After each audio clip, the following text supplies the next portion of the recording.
The foreclosure crisis has several causes, but the bottom line is that millions of Americans who played by the rules and paid their bills have lost their homes. Here in Nevada, tens of thousands of homeowners are in for a big surprise. Yeah, Team's George Knapp is here, and you discovered they might not really own their homes because the paper trail was corrupted. Exactly. You know, we've heard over and over about how government's insistence that banks provide subprime loans so poor people could get mortgages is a primary cause of our economic meltdown. Subprime loans are a part of the problem, but a small part. For the most part, the people who have lost and are still losing their homes did everything right and still got screwed. If the house you bought has ever been in foreclosure, there's a strong chance you have a problem.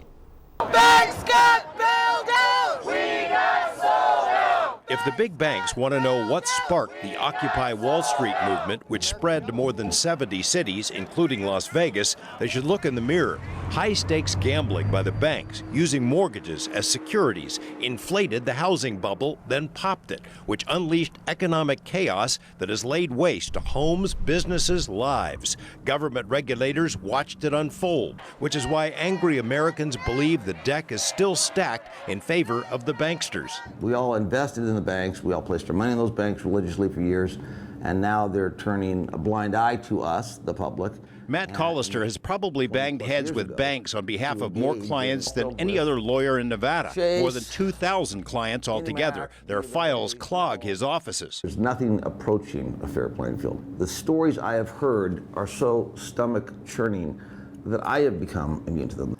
I know they're destroying lives if I lose my home. I mean, this is getting up there in age. I'm not going to go house shopping again. I'm not in a position. Collister's client, Brad Mays, was victimized twice by banks after buying his dream home in Laughlin. Mays has a good job with the railroad, but when he sat down to sign final loan documents, the monthly payments listed on the new documents were much higher than what he'd agreed to pay. Collister calls it bait and switch. They said that they would correct it. Let's just get in the house and take care of it. So I did sign the loan documents. Mays managed what almost seems impossible. He negotiated a modified mortgage on his own with Bank of America. He got his letter approving a lower payment in July 2009. For the next 18 months, he made the payments on time. In March 2011, this letter arrived. B of A had changed its mind and reverted to the payment he could not possibly afford. Obviously, it's been a lot more than something falling through the cracks. You're looking at losing your home now. Yes. Yes, I've been getting the notifications that they can sell my house anytime or foreclose upon me. And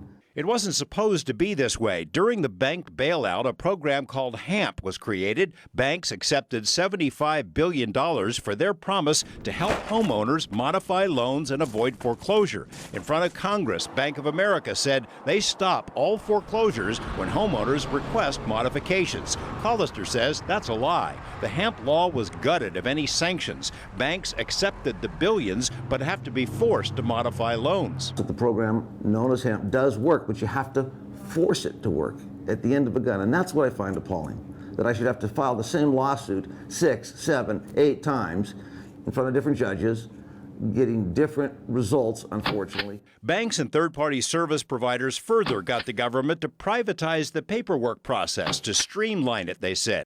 A private company in Maryland called MERS took over for county recorders. The result has been millions of bogus mortgage documents signed by non-existent notaries. Homeowners who bought a foreclosed property could be in for a big surprise. I don't know where it goes from now. What I do know is, as a result of the Ibanez case, I don't own the home that I bought 3 years ago. I've made payments on it faithfully, on time. Former banker Bill Campbell saw a news story and then checked the chain of title for the foreclosure home he bought. It was obvious the notaries who signed his documents were not real. Campbell decided to stop making mortgage payments after his lawyer confirmed he doesn't own the place. Tisha Black says it's more common than anyone imagines. 9 times out of 10 we find inaccuracies in the foreclosure process, if not just being statutorily defective in that things are recorded in improper order, but that the documents have problems. 9 out of 10 times. 9 out of 10. It's absolutely not an accident. It's the way they conduct business. Nevada's modification program is bombarded with documents submitted by banks that are incomplete or simply no good. I have never seen a fraud scheme that was so extensive, so pervasive, and had so many different areas of fraud throughout the machine, so to speak. I have yet to see a single aspect of the banking mortgage industry that doesn't have fraud in it.